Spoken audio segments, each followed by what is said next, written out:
let's understand the call stack and the event loop. So imagine we are going to have a couple of console.log statements. So 1, 2, 3, and maybe 4. And we're going to end each of these statements by using a semicolon. And now we are going to run the code. And as you can see, we're seeing 1 first, then 2nd, then 3rd, then 4th. So how does all of this work?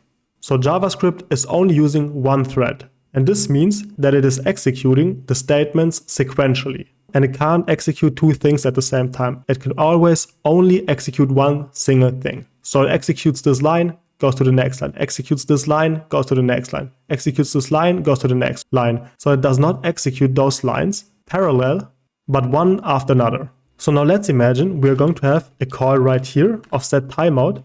We're going to wait until a certain time is over, and then we're going to console.log the number 5, for example. And let's say for a timeout, we're going to use 1000 milliseconds, so 1 second. Let's run the code again. And as you can see, we're getting 1, 2, 3, 4, and 5. So even though this line is the third line, it will be executed last.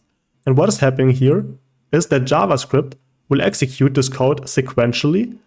But if you have something that could block the code, like a set timeout function, for example, that would block the entire thread for a second, JavaScript will usually pass this task to something else.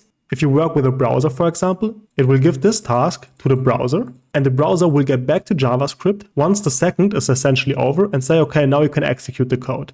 And if you don't work with the browser, it is usually Node.js, for example, that is responsible for doing this. But if you're working with HTML, CSS, and so on, it's the browser. And this is really important because otherwise this line would block the entire code afterwards.